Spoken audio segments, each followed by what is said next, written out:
Welcome, everybody. It's your girl Delores, just the pink girl in my pink world, here on every social platform with my good brother J.News. J.News, do you got something to tell the good people? Hello. Good afternoon, everybody here on the East Coast. Good morning for those on the West Coast and wherever else in the world that you're at. Welcome to the Hit the Roast podcast. Me and Dolores are about to break down the week that was in professional wrestling. So gear up and let's get started, folks.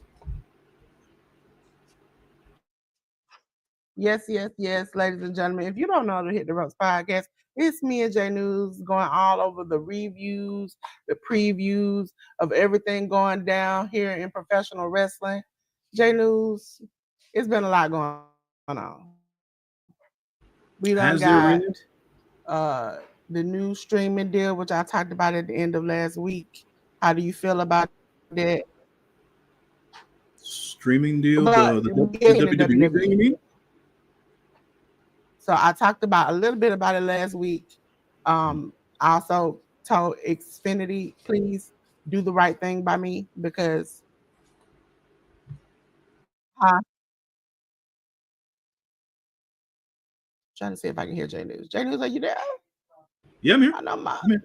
I know the internet ain't taking my baby out. Like Yeah, I was I'm here. saying, what did you think about the streaming deal? I told them now wait to get your thoughts about it because I was a little upset until they told me that it wouldn't quite affect me. So I was like, okay.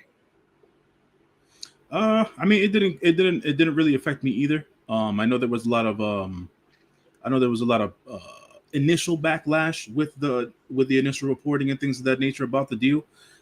That is WWE going to have their PLEs, their premium live events on ESPN's app, as they call it.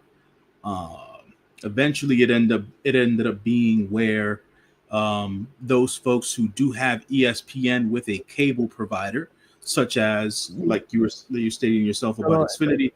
Me myself, I have Verizon and things of that nature, whatever the case is. People who have Dish, Optimum, Charter, whatever. For folks who already have ESPN as part of their cable packages, they don't have to worry about paying that extra $29.99 a month, so they're safe on that side. It's just going to be converted over to that ESPN app instead of the PLEs being on Peacock. Um, but for those folks who have decided to cut the cord, like the majority of Americans have, uh, yeah, $30 a month for WWE PLEs. That's quite the undertaking for folks who might not necessarily be that heavily invested in professional wrestling, especially for shows that come on. I mean, at this point with WWE, it's about 2 to 3 times a month. You know, one WWE pay per view, one NXT pay per view. Now with, I mean, not even AAA necessarily because AAA is still doing the thing on YouTube, but Yeah. WWE does their due diligence with these premium live events on a monthly basis. So um, whatever way you want to split it, you know, minimum 2 PLEs a month or whatever. If you want to bring it down the middle, it's $15 per event. Even that might be a little bit too much for people. So I think the concern was, which I didn't talk about last week, the initial concern I had when they said ESPN wasn't the cost. Okay, $30, $30. Most of you all who complain about $30 spend $30 at Pizza Hut. Make it make sense. But at a certain point, it was when they moved UFC. For those who don't know, I am a big like fight fan. I like boxing. I like UFC. I like all of that. When they moved to ESPN, I had to get ESPN Plus. That's how I got it. But to get the pay-per-views, you have to pay $80. So you paying 30 on top of 80. And I was like, that don't make no sense. But I like ESPN and some of the shows they had on there. So I kept it a part of my package. But as far as like, and plus I'm a football fan, so my team is the Green Bay Packers. I live in Georgia. We can't see them, so for me to get like real time clips and highlights, I needed the ESPN package.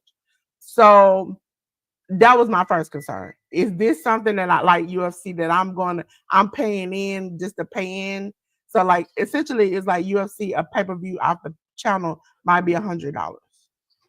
But they were saying, oh, you keep this package, you get like you pay 60, 70, $80 instead of paying the whole 100, which if you do the math, it equates the whole 100. So that was my thing. I wanted to make sure that it wasn't like me paying in to still have to buy something. Even with Triller TV, like the other day, which they went down on their prices.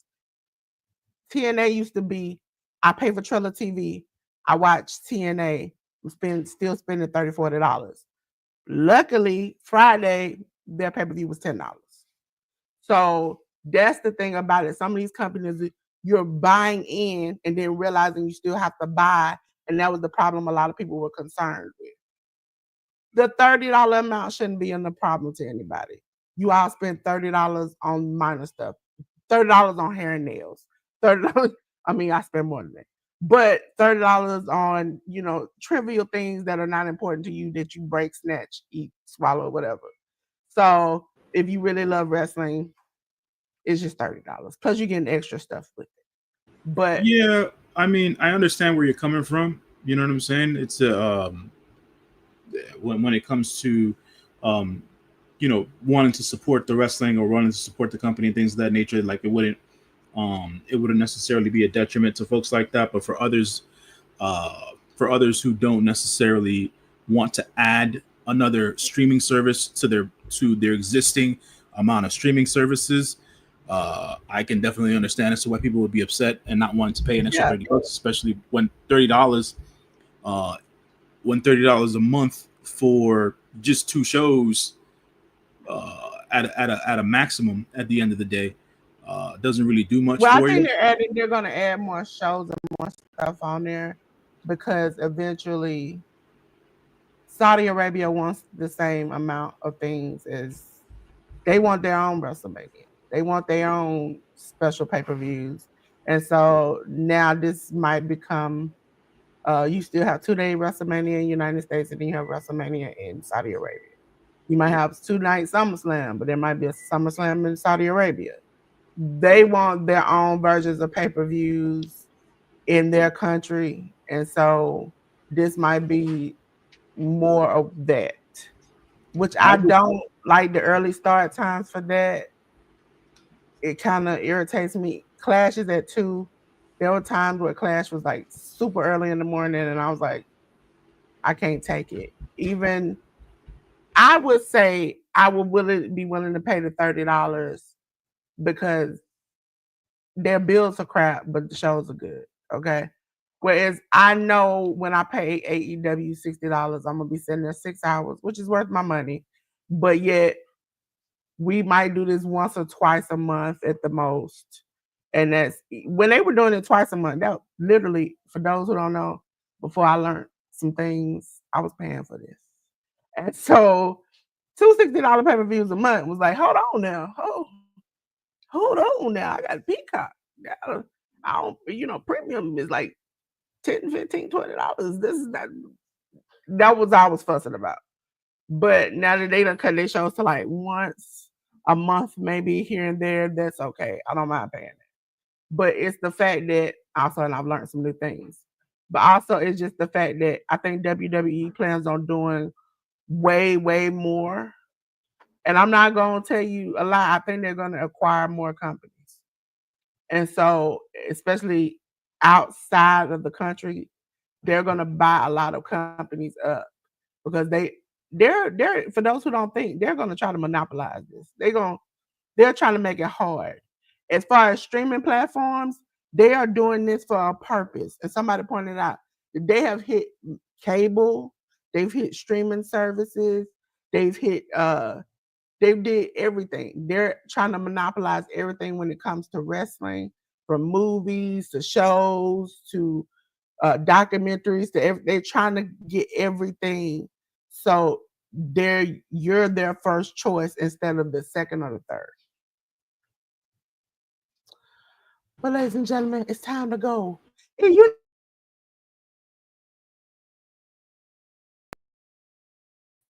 to the Hit the Rope Studio podcast. You already know what time it is. It's time for what, J.News? It's time for review. Ladies and gentlemen, we're going to start off with Monday Night Raw. Monday Night Raw on 1681 on the 11th on Netflix. Dominic Mysterio and El Grande Americano defeated AJ Styles and Dragon Lee. We'll talk about how that came around full circle. Sami Zayn defeated Rusev by DQ. Roxanne Perez defeated Io Sky. For the WWE Women's Intercontinental title match, Becky Lynch defeated Maxine Dupree. Ladies and gentlemen, CM Punk and LA Knight defeated the Vision of Braun Breaker and Bronson Reed by DQ. J.News, what did you think about this? As for Raw this week,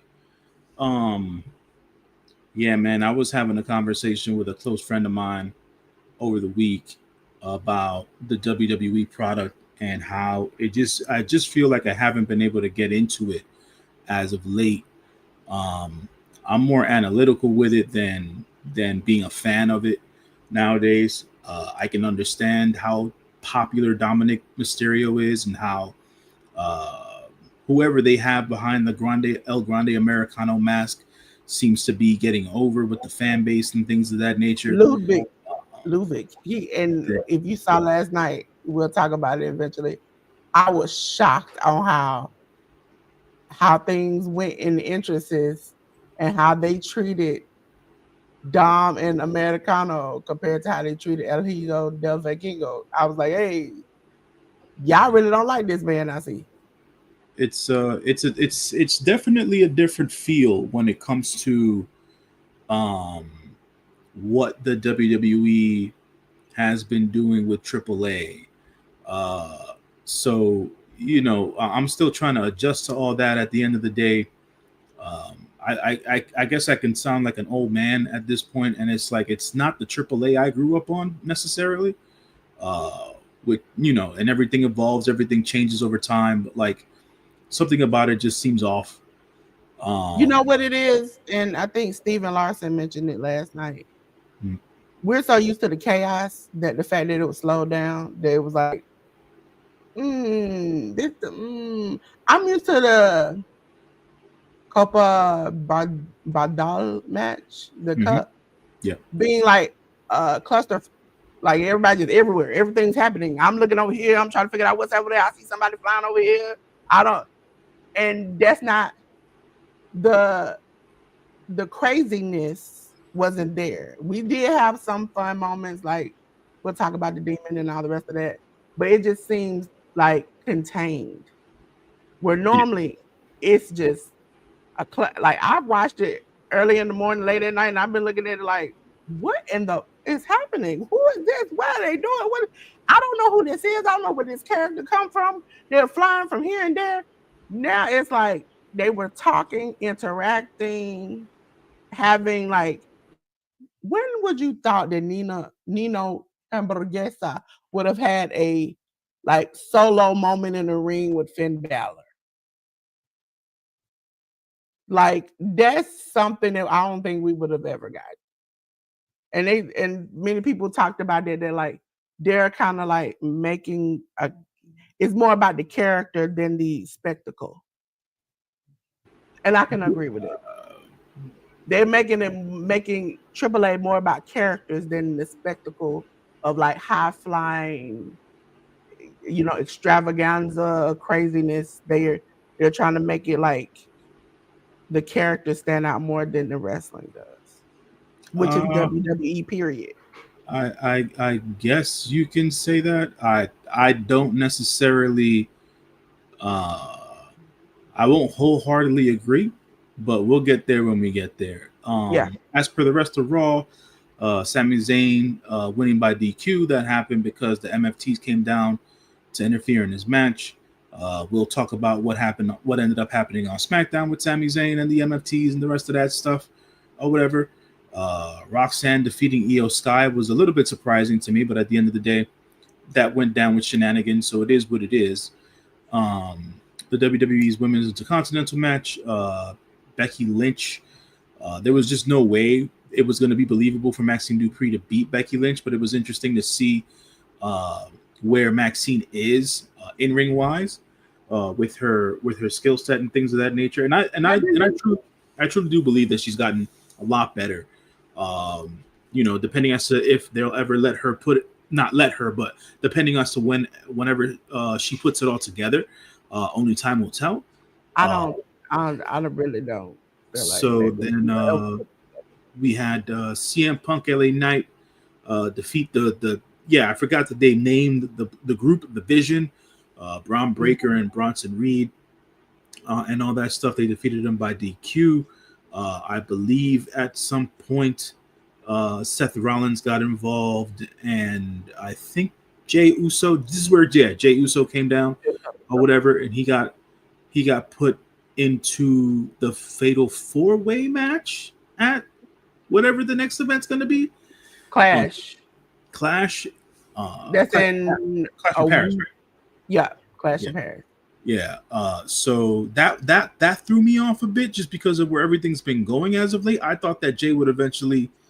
I thought Jay was going to end up back on SmackDown for a little bit, just to join up with his brother, um, and to help out with the Jacob Fatu situation. But we'll get to when we get to SmackDown, we'll see what actually happened.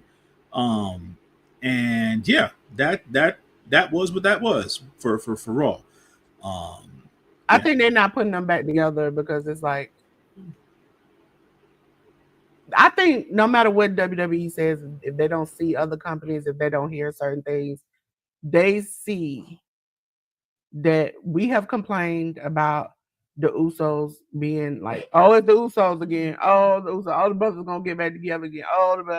But what the common thing lately is what in the hell is going on with Matt and Nick over there? And so why would you, if you see another company is trying the brothers, they've been sticking together, they haven't really snapped apart. Why would you, when you got one of the two brothers in your company doing well, put them back together? We've seen it. We've seen them go to the highest of highs, to the lowest of lows. We've seen them fight each other at WrestleMania, which did not work out at all.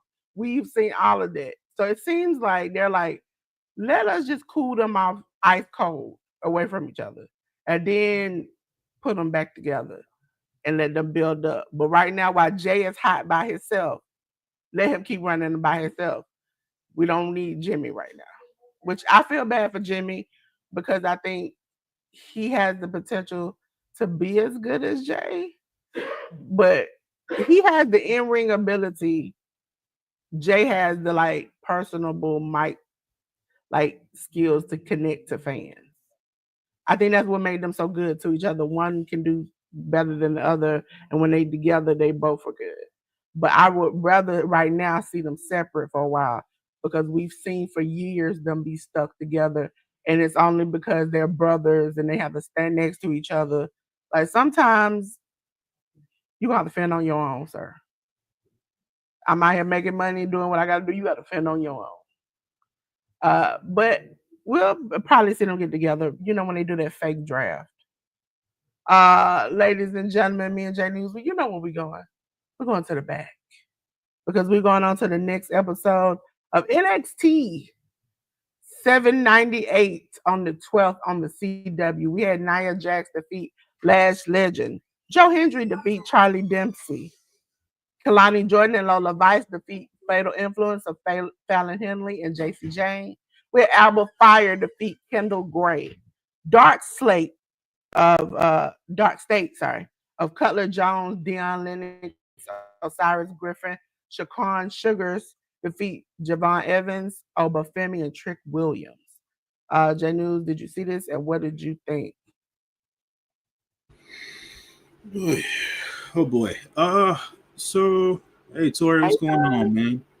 Um, I'm not gonna sugarcoat this. Week by week for the last 3 weeks, NXT is becoming more and more unwatchable. Uh, Stop. And that is tough to say just because I am usually very objective when it comes to people who are new to the business, learning the business, and things of that nature. But as of right now, with everything that's going on, specifically the title situations on every level, it's just not hitting for me. To point out the positives of the show, I think that Nia Jackson Lash Legend went at it. I thought that was a good match between the two girls and stuff like that, showing off their varied offenses and things of that nature, and how power can look in different dynamics. So I can respect Lash and Nia on that. The Joe Hendry boat has sailed for me. It sailed for me a while ago. Um, I said this elsewhere, but I'll say it here as well. Charlie Dempsey, son of William Regal, understandably so, is with the WWE. Me personally, I think Charlie Dempsey's in the wrong company. Um, NXT is not where Charlie Dempsey should be honing his craft. That's just my personal opinion. And I've been on the boat of Free Rent Sinclair for a long period of time because I hate having her lose every single match. She's just being used as a freaking as enhancement talent, and the girl's hella talented in the ring. So whatever they plan on doing with Ren Sinclair in the future, I hope that it's something good and something positive. But what she's doing right now, being more or less of a comedic sidekick, in this particular instance, now with a completely disbanded NQCC, uh, I need more evolution out of Ren, and I need less losses out of Ren as well. Do Kalani you and Lola, they look good together, but they're not necessarily the best of friends. That's the way that I took it. Fatal Influence, they're still going through their stuff. It seems like Fallon Henley and Jasmine Nix will eventually turn on JC Jane at some point, because JC Jane seems like she's full of herself. I'm still on the boat where JC Jane shouldn't be champion, period, on any level, NXT or TNA. That whole women's title scene with her win at that TNA event, I think, has stalled everything. And I understand it's been 2 weeks, but even when Jason Jane was just NXT Women's Champion, I feel that stalled a bit as well. Um, that there's too many girls on that roster for them to keep uh, JC Jane one away from all the girls, and then secondarily in place as champion for as long as they have, since they gave her that championship. The Alba Fire match, I'm always prime to watch an Alba Fire match, formerly known as Kaylee Ray. Uh, I think she's one of the best women's wrestlers in the world. What she's doing right now with the Secret Hervis and Piper and Chelsea is great because she gets to be on TV and she gets all that exposure every week. So much power to her. I just like to see her um, wrestle more often, from a singles perspective. I think this is the first time I saw Kendall Gray wrestle on NXT in a while, if ever, because I remember hearing her name before, but it wasn't too bad. But this was more of a showing strength of Alba's offense more than anything else on the NXT show. And then I said this before here on the Hit the Roast podcast, the Dark State thing that ran its course real quick, and that has more to do with the booking of that group than anything else. And then they still have the hodgepodge of all the guys who are supposed to be in the main event scene, be it Javon Evans, Moose, Obafemi, Trick Williams, that gathering of dudes. I'm still not sold on any of them outside of Obafemi. And I lost my interest in Moose years ago, and Trick, I guess he's doing the best that he can with what he's been given. At times, I feel like the booking and the character work makes Trick Williams look more like a joke than a villain. But that's I think that's more balanced and within Trick's delivery when it comes to his promos and his ability to sell in the ring than anything else. So that's got to come together more for Trick than anything else. But yeah, that's what I got to say about NXT.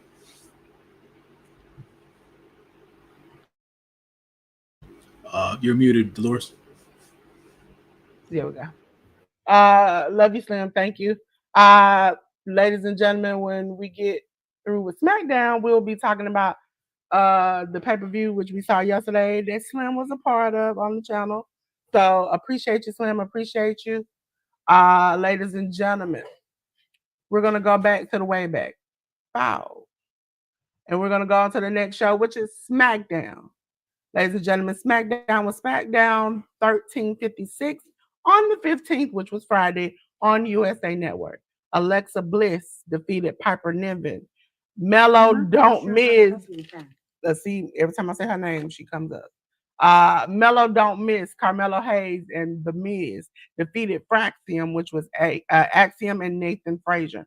We had the Street Profits, Angelo Dawkins and Montez Ford defeat DIY, Johnny Gargano and Tommaso Ciampa.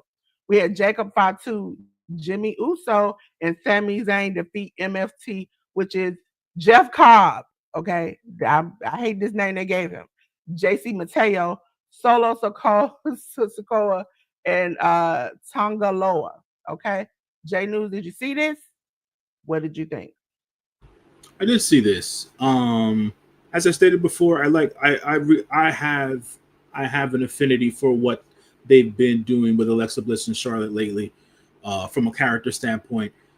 This match broke down by the end of it all. It seems like they're really putting an emphasis on putting the Secret Service tag team into a feud with Alexa Bliss and Charlotte Flair. So we'll probably end up seeing that at some mainline PLE down the road. But after Alexa defeated Piper Niven, the Secret Service as a squad beat down Alexa Bliss and Charlotte Flair. So we'll probably see whatever the fallout of that come this week on SmackDown. Mello Don't Miz versus the defeated Fraxium, which is what I'm surprised at. But hey, Mello's on TV. Can't be mad at that, right? Are you surprised they won or that him and the Miz are together? Because as soon as I saw Both. Fraxium, I automatically knew that they were Both. gonna lose. No, I'm surprised at both. I was thinking this before because I was reading the rundown. For all intents and purposes, this is my own personal bias. So I'll say it out loud. The WWE thinks very highly of the Miz, and I am not going to take that away because of all the hard work and dedication that the Miz has given to the WWE. But from a fan perspective, for somebody who likes professional wrestling, the in-ring stuff, the Miz isn't the person that the WWE thinks he is from a credibility standpoint. So putting him with Carmelo Hayes, for me, I would have rather Carmelo been hooked up with Truth, or become a young boy for the Street Profits, something. But the Miz is not the way to go. That's just my personal opinion. The tag team stuff, the tag team match stuff, Street Profits versus DIY, they continue that whole rigmarole with their tag teams there. So another good match. It was cool. DIY can't do no wrong in my eyes. The Street Profits are great. But people keep on clamoring for Montez Ford to go solo, so we'll see about that. Will we ever rehash Johnny Gargano versus Tommaso Ciampa one-on-one down the line? Who knows at this point, but the tag team match itself was pretty cool. And then they opened the show with the MFTs doing their promo. And then during their promo, Sami Zayn came out to talk to Solo Sikoa, and Sami Zayn announced that he was now part of SmackDown, which is the point that I brought up during the review of Raw.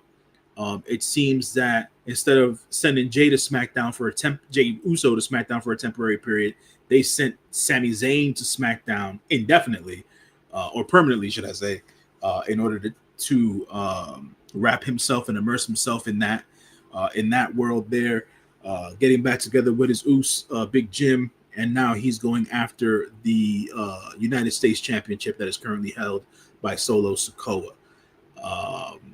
So that worked out the way that it did. I don't necessarily know what direction they're going with in terms of Jacob Fatu. But, I think that a lot of folks continuously believe that as long as they get TV time, they're good. And sometimes the stuff that gets put on TV isn't good. Exposure is one thing. Forward motion and momentum and progress is another. So for right now, I'm not sure as to what direction they're going to with Jacob Fatu or Jimmy at this point. Obviously, Sammy has a clear direction, and the rest of the members of MFT just seem to just be there, and that kind of sucks to say. So we'll see. We'll see how it all breaks down in the future, though. Yes. From my point of view, last week is where this started at. That the Miz seems to be openly lying to Carmelo. So that's gonna cause fiction between the two of them. As far as the Alexa Bliss Charlotte thing, I absolutely love them. If you all do not know, yesterday I mentioned J.News wasn't here for it, but the little space buns I have now were curls, two ponytail curls. And I got it from Charlotte and them because they did this video where afterwards where Alexa was like, you know that the meme was like, "Don't you do it?" And then she said, "Girl, I won't do it." She's like, "But I did it." And she had Alexa has the two ponytails, and she was telling Charlotte, "Girl, don't do it." And Charlotte's like, "I won't do it." And then Charlotte comes up, and she's like, "Girl, I did it," and she did it, and she was just so happy and free. And I'm like, this is a Charlotte that I thought personally I would never be able to see. I thought A-hole Charlotte was gonna be the Charlotte that we saw for all our lives. That even when she tried to be good that time, it didn't work out. Miz, he stabbing Mark Carmelo. We already see it. He told Carmelo last week, "Hey, buddy, I got us a match." Then he said, "I just got out of the office talking to uh not Nick. It was I don't forgot who it was. But then homeboy pulls up and he's like, "Well, let me talk to you in the office." "Well, sir, you lied. So we see you lie." That's what I also want to go back to. Where people used to, you remember back in the day during the Attitude Era when they looked at the TV screen while matches happened, or they would look at the screen and find out what happened 2 seconds ago? Why are we pretending like Carmelo has not seen that this man has lied to him in his face? Street Profits, that match set up last week was crazy. Because B-Fab, even though I don't like your wrestling, you told the truth. When Candace said, "I'm hurt, look at me." And she was like, "But your husband got you hurt. And he didn't even come check on you." Listen, I enjoyed the realness in that. Because she's like, "We ain't gonna play like we don't know. You got hurt because you were doing your own stuff. And guess what? Your husband didn't come check on you. That sounds like a you and your husband problem, not me." And I appreciate the realness in that little moment where it's like they could have scripted it any kind of way, and we know WWE they would have done it. But as far as Sami Zayn and the Usos together, I kind of see why they put them together, not just because of the. Most people don't remember back in NXT days when Sammy was dancing and having fun with the Usos. He kind of was like, even before the main roster, they're like buddy on camera. So helping Usos and helping Jacob wouldn't be any different. Also, shout out to Roman. For the past, what, 2, 3 weeks, you've been getting your shoes taken, sir. CM Punk, you've been getting your head stomped in. I'm gonna need y'all to get this together. Because them power lines are getting full for them shoes. Okay? Ladies and gentlemen, me and J News, you know where we're going. To the back. And we're gonna go on to the next show, which was Triple A, ladies and gentlemen. Triple Mania 33. You saw it with me and my good brother Slim Jim Longfoot here yesterday. And ladies and gentlemen, it was yesterday on YouTube on the WWE and AAA webs uh, channels. We watched it from WWE, the English channel. Now, J News, I know the Copa Badal, but I don't know the middle part. Cybernetical match. Cybernetical match. See? Yeah. I'm learning something. Surprisingly, this is the only I got shocked by this. Almost defeated Abismo Negro Jr., Aerostar, uh, Cabrin, how you say that again? Cabernato, that was said it wrong. Cruz del Toro, Joaquin Wild, La Parca, Laredo Kid, Mecha Wolf, Microman, Octagon Jr., Otis, Pimpinella, and Taurus. Listen, I love Pimpinella. AAA Latin American title. We had El Hijo del Dr. Wagner Jr. defeat Misas. I think that's how you pronounce that, right, J.News? El Macias. Messias. Mhm. Close. In a title change, we had the Judgment Day. Finn Balor, JD McDonough, Raquel Rodriguez defeat Lola Vice, Mr. Iguana, and Nina Hamburguesa. Listen. AAA World Tag Team Title Street Fight. We had Pagano and Psycho Clown defeat Los Garzas of Angel and Berto in the title change. We had the AAA World AAA Rena's title triple threat match with Flammer. Is that pronounce her name right, James? Flammer? Yep. Okay, see, listen. I was listening. Defeated Fabi Apache and Natalia. We had a AAA Mega title four-way match. El Hijo del Vikingo retained his title, defeating Dominic Mysterio, Dragon Lee, and El Grande Americano. Okay? Listen, ladies and gentlemen, if it wasn't for the English or J.News right now, I've been fighting for my life. Okay? J.News, I know you saw this. What did you think? I did not. What? I did not see this. Oh, let me This tell you. this It this was came perfect. on. This came on a little later than I expected it to. Yeah, it came on at 9 yesterday. Yeah, by the time this came on, I was already in between work and trying to catch up with New Japan stuff, and also trying to catch up with what was going on with AEW. So AAA took a back seat at the end of the day. Okay, so let me tell you the highlights of the Copa Bordal match. Okay, Pimpinella and Otis seem to have a love affair. She tried to kiss him multiple times. He accidentally knocked her out. He was heartbroken. Microman came out. Microman came out to fanfare. But shortly after of it was Almost. Okay. Almost came out and was just like he was knocking people into 11 week. And Otis was protecting Microman. Otis stood up for Microman. You know, he stands up for everybody. He stood up for Pimpinella. He's standing up for Microman. Only for Microman, because you know this is over the top and you can pin somebody. Otis to get hurt by Omos, and Microman gets up on the top rope, splashes him, and pins him to eliminate the only person who was there to help him, leaving him to get thrown, pressed up in the air, and thrown out by Almost, which almost kind of, let me go to the side here. This is how I almost threw him out, J.News. It was just like, he laid him down, because if he threw him, he would have probably thrown that man into the third row. So he just lightly leans over the rope and just drops him. That's all he did. Then we had left to the end La Parca, who was the first person out, and Almost. And La Parca tried his best.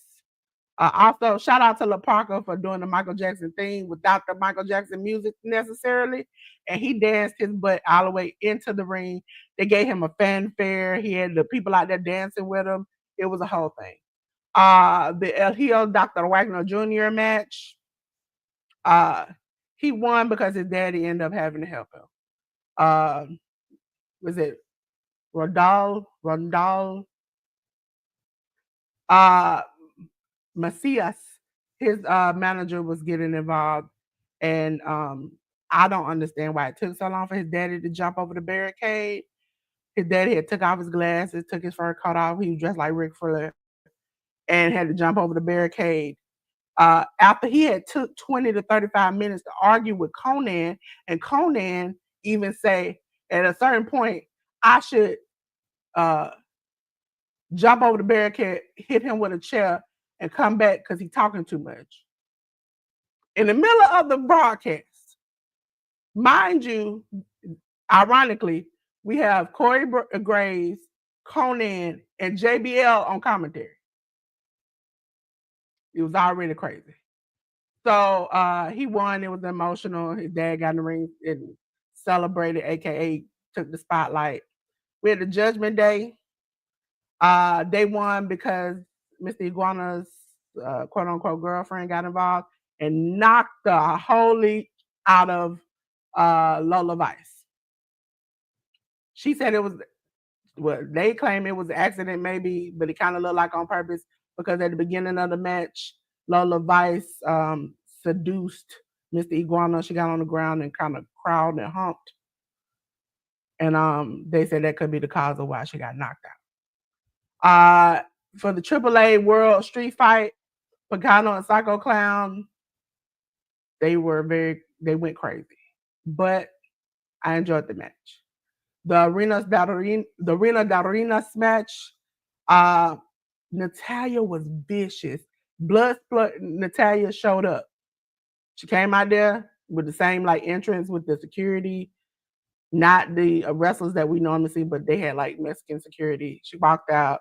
She just started kicking butt and she was knocking people into the third row. That was a good match. I enjoyed it too. I enjoyed all these matches.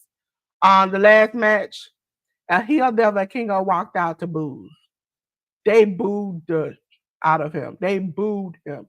But yet they cheered for everybody else, including a Grande Americano who came out there singing a Mexican song so horribly. I said, if anybody had told me this was going to happen, I would have just cut the mic off. He sang that song horribly, J.News. I feel for anybody who is from Mexican descent that had to listen to him sing that song badly. It made my heart shatter. And people cheered for him. They cheered for Dom, but they booed Del Vikingo when he came out. He came out to a fancy entrance where Rey Mysterio and some other legends kind of hugged him and shook his hand on his way out. And yet when he hit the entrance, they booed him like a mofo. They say it's coming from him winning the title from Homeboy, that made the fans not like him. And that they have been booing him. And they showed, somebody on their channel showed clips of ever since he's won, they booed him every time he comes out there. I don't know if people like that man a lot over there, J.News. You might have a better clue because I only watch major pay-per-views. I wasn't into their week-to-week stuff, but now that they're on YouTube, I can go back and catch up. But I don't know if that man is that important to AAA that the fans feel like he was screwed and getting his title taken away. Yeah, I'm not going to sit here and pretend to be able to tell you current day AAA lore or the storylines or who likes who and what and who's popular and everything else in between. It's like I stated to you before. Like, this isn't the same AAA I grew up with. Like, I started watching AAA when I was a kid in the mid '90s, and for the last, I would say, decade, it's been a shell of its former self. At the end of the day, and now with this WWE partnership or ownership, whatever you want to call it, the production values are sky high, which is great. From the looks of like highlights that I got to see shortly on social media, it looks like everybody seems to be putting in their best efforts in the ring, which I think is cool. It doesn't seem like anybody's half-assing it, unlike even a year ago today. But with the popularity stuff, Delores, I'd be the first one to tell you I don't know what the hell's going on over there with that. Why? Yeah, they saying it's because he beat Patron that the fans did not like that decision, and that's why they have been booing El Hijo del Vikingo. Yeah, Dominic by himself, they booed him. Like, even when I watched the show leading up to it, they had like a couple of matches the day before. They booed Dom, but Dom came out before El Hijo, and they cheered him a little bit, but they booed El Hijo like he wasn't even. He shouldn't have been there. I would I'm not going to even venture to assume as to why they booed whatever. I'll just say this from you can see the difference in cultures between what a fandom accepts and what they don't. It just doesn't seem like the Mexican fans care too much about what Alberto El Patron has done in his past. Yes. They champion him anyways, but here in the U.S. it's a different story. At least for those fans who tend to know and things of that nature. So you can definitely see the difference in the divide between what certain fan bases will accept of their wrestlers and what certain fan bases won't accept of their wrestlers. So there's that of it. But I understood that I think Rey Mysterio got on the mic at one point. Yeah. Um, He introduced Triple A had Conan be inducted in the Hall of to the Hall Fame of Fame, there. right? Mhm. Yeah. And so no lie, that was the moment where me and my co-host we took a 2 minute break. Cause they and even when we came back from the 2 minute break, they were still going on for another 5 minutes. And then Conan started to bless out people in the crowd. So at that moment, I realized, we're going a little far with this. We're going a little far. Now, my favorite part, which I never thought would happen, is that Finn Balor had the puppet demon come out to go against Layeska, Yeah, and then he ate Layeska, and then Nino Hamburguesa came out with two hamburgers, and then JBL screams, "This man ain't gonna eat this hamburger. He got less than 1% fat on his body." And Finn then starts to bite the hamburger and gets super kicked out of his mind by Mr. Iguana. interesting. Yeah, I saw there was uh, a lot of reaction to the Finn Balor puppet. Some positive, some negative. It is what it is at this point. Um, I don't feel any other way about it. Um, You got to have a little fun in here and there. I'm of the mindset at this point. If I do feel some way about it, obviously I'll express myself about it. But if it's just I'm just neutral about it. It's neither bad nor good. Um, Ferg's doing what he loves at the end of the day, and he's having fun with it, so it's cool by me. I got to see him in his prime, and I still believe that he's in his prime. But he's doing what he's doing now, and he's having fun. More power to him. I did want to mention the part about that I mentioned about Rey Mysterio getting on the mic. I wanted to mention that part because we were talking about Alberto El Patron. Rey Mysterio implied or said it outright on the microphone that he's working on getting out El Patron back in the WWE. And that to me within itself, um, with everything based on Patron's past and everything else in between, coming from Rey Mysterio, that's troublesome. Um, I They feel understood. like they feel I, like everybody's redeemable, and Ray has even expressed that as far as his religion, he feels like everybody is redeemable. But certain things, if people keep doing them over and over again, I can't say that. I can't personally say that. I can say I can pray for you and wish you well, but I don't mean I have to like assist you in certain things. yeah, I think that's more or less that's more or less a good way to go about it. Like they're he the factor of him being redeemable as a human being, right? It's tough in the eyes of a lot of people. You know what I'm saying? Religion aside. So that to me, as I think, is a bit hard to swallow. And I know what it is that they're trying to do. Um, if anybody's gonna do it, it's gonna be WWE, right, Dolores? So Listen, at a certain point, I have learned. I talked about it last week. I can separate peoples and companies if I literally took a stand against every company that I feel have said and done something wrong. I don't think I can eat, sleep, turn my lights on, bathe with water, and none of that. Because everybody does something, says something. And so it's nothing that I can do. I can only support who I can support by if I wanted to buy something from who I want to buy. You all have been on the channel where I have literally saw the red and yellow man come out and throw my headphone down and get up and walk away. 2 minute intermission. I ain't got time for that because that's not where my time is. That's not where I don't want to hear anything he had to say at the time. So that's how I choose to kind of like boycott certain things that I want to hear and see. I don't have to hear them. I don't have to see them. I can cut my TV off. I can drop my headphone. I don't have to do that. But to say a whole company and then you have people in the company who are good people, Sami Zayn is a good person. I can't Yeah, say yeah, I yeah, don't want to yeah. watch him wrestle because of something that 10 other people might have done or one other person has done. If they choose to hire him, I'll be very disappointed. But again, they are still going and they have been talking about going after uh Soraya for a while. You can't have both. Yeah, So that's that too, right? I think a lot of that. Yeah, yeah, man. Like you said, like to use your point, Dolores. Every company has people in it, that do bad shit and whatever have you. Um, but with his past with other talents across the sphere of professional wrestling, yeah. he's not worth the headache. He's just not. And that's my personal opinion.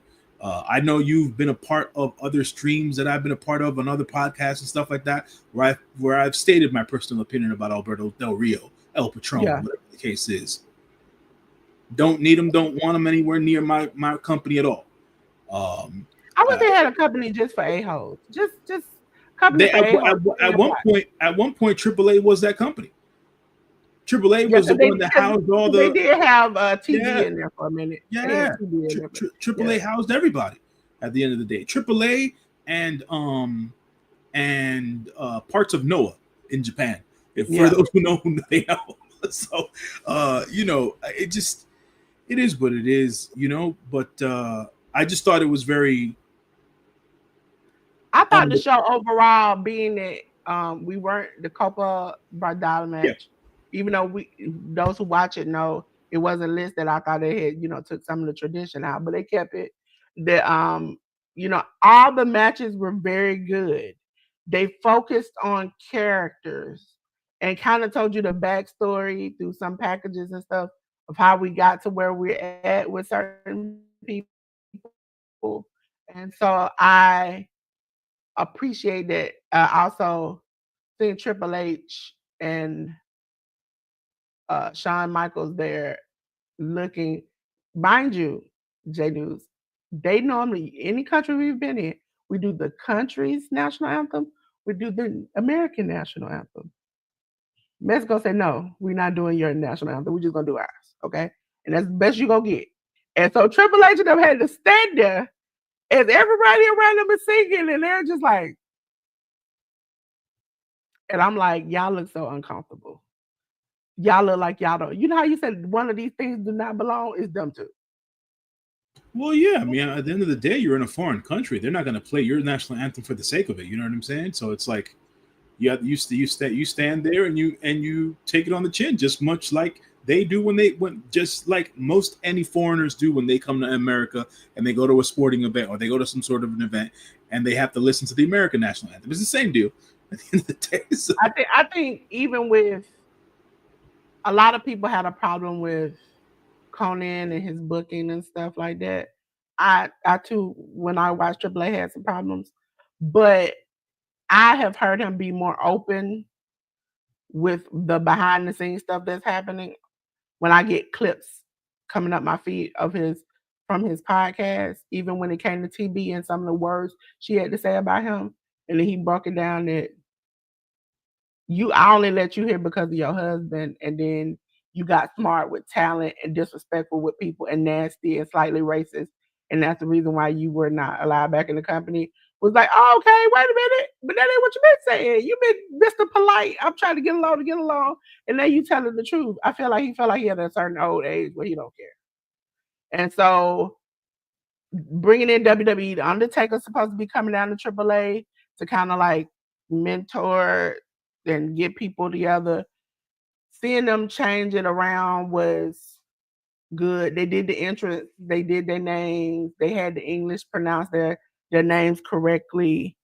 It was even when names were pronounced slightly incorrectly, Conan would step in and say it. And so I see them trying. I don't want a total change, but I do. I appreciate them not having a cluster. I could focus on, oh, well, this person's getting thrown out. Whereas before, in the Copa doll, I seen 60 people get thrown out at one time, and I'm trying to figure out who did what. Why did this person fall from the sky? Somebody over here is flying. I couldn't figure out where. I could, even Pimpinella got her own little spot. You know what I'm saying? That was Yeah, something. if I'm gonna take something positive out of looking at highlights or like videos coming up in my social media about Triple Mania yesterday, it was that because I had no idea if the WWE was going to have the use of exoticos on their show. Um, that's flat out. And when I saw the video of Pimpinela Escarlata come out and do their entrance, I was like, "That's great. That's fantastic." Because exoticos are a part of lucha libre culture at the end of the day, and I think a lot of what a certain part of the fan base is looking for is to retain what uh, the lucha culture is within AAA. And as long as the WWE does that, I don't think they're going to have much trouble retaining the fandom and or building it at the end of the day. So Yeah, because we don't see that other than we see Effie's Big Gay Brunch. Do I see Pimpinella like get a lot of even Effie has shouted her out and kind of like shown drag, LGBTQ, trans competitors a spotlight. But for them to have Pimpinella have her own little spot with Otis, like Otis was infatuated in love with her, was just kind of like, all right, I really would have never thought y'all would have picked this. So I was kind of happy to see that, and also happy to see them explain some of the history behind the characters. Like, yes, this is El Hijo Dr. Wagner Jr., but his father is Dr. Wagner. His father is there. His father had so many, this and this and this, or explaining that Flamma had been holding the championship almost, I think it's 300 and some odd days, almost 400 days, to explain this stuff for people who haven't been watching, don't know, have never seen it, to get to know these characters. yeah, man, it's always I think it's always a good idea to catch them up with the lore and the history of the company and things of that nature, and get them and get new fans, um, involved with what's going on, and people can do their own homework and go back and watch the earlier years of certain stuff. So yeah, for all intents and purposes, I think the show had another good viewing audience and stuff like that. So that's a positive for them. Um, but I'm not too Oh, sure I as don't know if you to. saw the clip. I don't know if you saw the clip where Ray confronts Dominic and he begins to speak Spanish. And when he looks at the rest of Judgment Day, he said, "Oh, you can't speak Spanish. You don't speak Spanish. You only speak English. You don't speak Spanish." And then Dominic says, I understand Spanish," and he begins to talk to Dominic, where the Judgment Day looks concerned because they don't know the conversation he's having with him, and they just even Roxanne pretends like she don't know. Raquel Yeah, is standing back there looking around. that's a little bit strange because when you see the Judgment Day on Raw, everybody seems to understand what's going on when Spanish is being spoken. So that's a little confusing. If that was Yeah, if because that was Ray something. did it to each one. He's like, "Oh, you don't speak. Oh, you speak a little bit. Oh, you don't speak. Oh, just a little bit. Oh, and he turns to Dominic. Dominic tells him, "I speak a little Spanish in Spanish," and then he starts to talk to Dominic one on one, Yeah. and Dominic starts to nod his head, and he was just like, hey, I don't know what he was telling him because they never did translate it, but he was talking to him, and then at the end, Dominic looks back, and they're looking at Dominic like, what the hell did he just say? And Dominic was like, yeah, his whole attitude changed. Yeah, yeah, get out of here. I'm the best Mysterio out there. Knocks the coffee cup out of his hand. He's like, what you gonna do? And Ray just puts his head down and walks off with a little smile. So it kind of seems like he gave Dominic a little bit of, hey, I'm gonna give you a little info, father the son. And Dominic received it. But then when he turned around, he was like, oh, y'all are looking. I'm gonna go back to the a-hole of Dominic. And so that was strange because they have not really interacted like that. But also, Dominic almost won the title from Vikingo, Yeah, but AJ Styles, he Styles clashed him into nowhere. yeah. I saw that clip that AJ went in and interfered and cost him the match and stuff. So they're continuing their feud and all that jazz. So that's pretty cool. Yep. So if y'all want to watch it, it's on YouTube still. Go back and watch it. Me and J News, we're going to the back because we're about to talk about AEW, All Elite Wrestling. We're going to start off with AEW Dynamite, which happened on the 13th on TBS slash HBO Max. John Moxley defeated Kevin Knight. Alex Windsor, Queen Amanada, and Willow Nightingale defeated Mercedes Monet. Triangle of Madness, which was Sky Blue and Thekla. And we had Adam Copeland defeat Stokely by DQ. I'm sorry. That match just had me laugh. Brody King, the conglomeration of Hologram and Tomohiro Ishii and Takahashi defeated the Don Callis family of Josh Alexander, Kyle Fletcher, and the Young Bucks of Matt and Nick Jackson. With a non-title six-man tag team match, it was the Ops, Katsuyori Shibata, Powerhouse Hobbs, and Samoa Joe defeat La Faction Inglanable, which was just Jalistico, Roosh, and the Beast Mortals. Did you see any of this, J News, and what did you think? Yeah, it's another solid episode of Dynamite this past week. I thought that the match that Moxley and Kevin Knight had was a good litmus test for Kevin Knight to see as to how he would look against someone of John Moxley's stature and style in the ring. And the match went well. Obviously, we had shenanigans and hijinks from the likes of the Death Riders and things of that nature. Mike Bailey tried to keep up and keep his and do right by his partner, but uh, more things are coming about. By the end of the match, Darby Allen came out to try to get the save, but they were still outnumbered. And by the time that they were going to do something drastic to Darby, we saw it seems to be a rejuvenated Will Ospreay come out through the crowd and make the save. Will Ospreay came out and made a challenge, or not necessarily a challenge. He made a match basically letting the AEW faithful know that at Forbidden Door there will be a lights out cage match that will feature members of the Death Riders. It's going to be John Moxley and Claudio Castagnoli along with the Young Bucks and Gate Kid for now against the team of Darby Allin, Will Ospreay, Hiroshi Tanahashi, the Ace, um, and I forget who, and Kota Ibushi and Kenny Omega.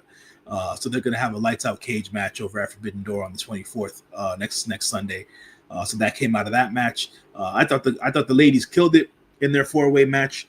I first saw Alex Windsor winning this match, being that the show is in London and things of that nature, but the match went well. No, wait, I'm sorry. This was a 6-way, right? Yeah, my bad. But it was still a good multi-person match.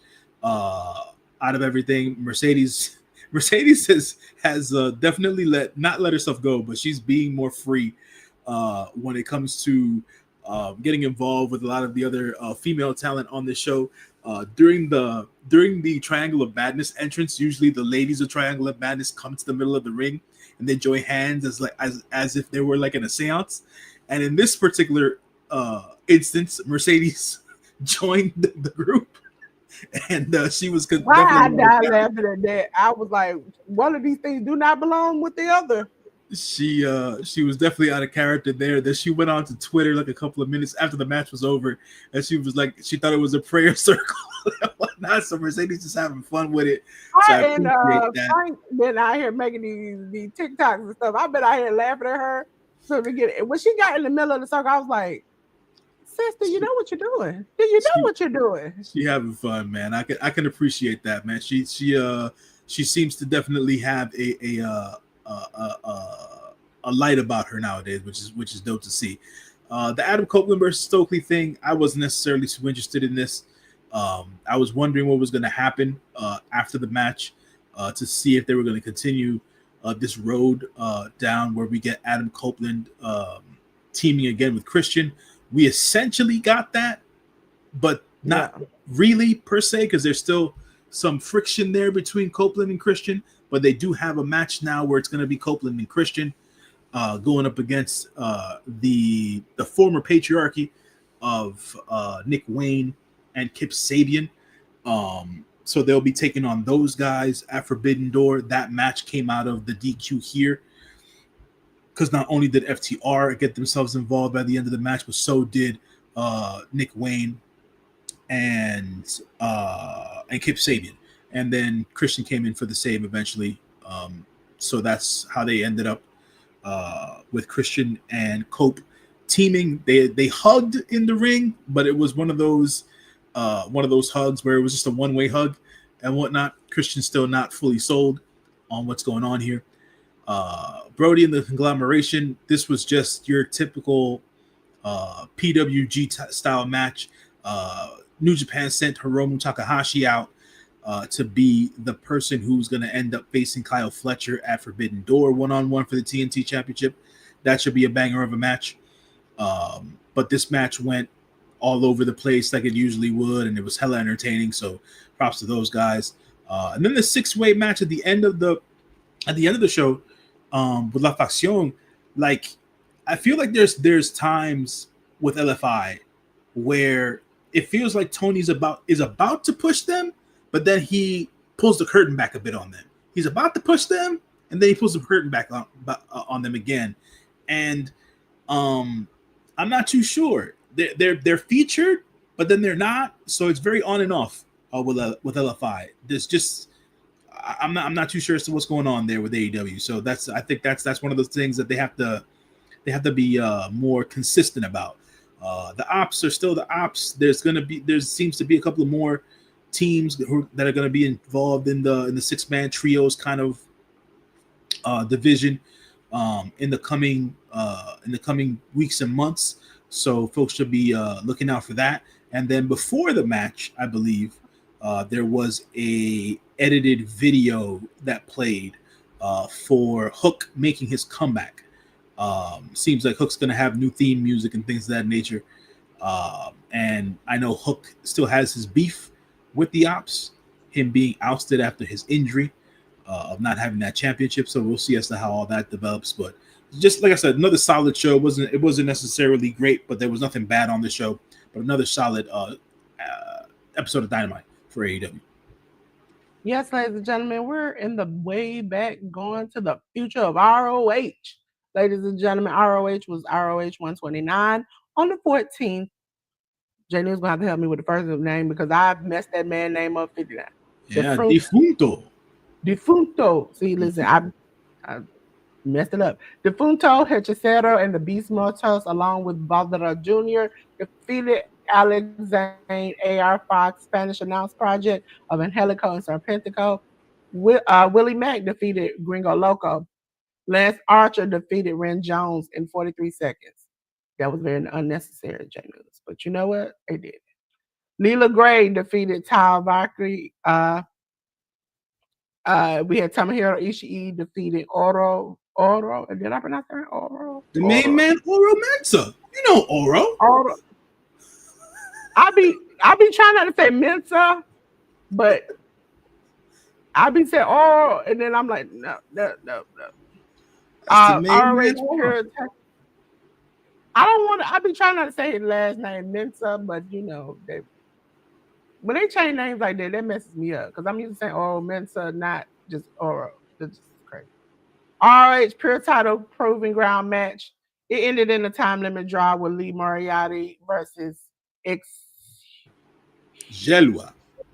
We talked about this before, and every time I try to practice that Gelua, I'm like, that don't look right, that don't sound right. But you know what?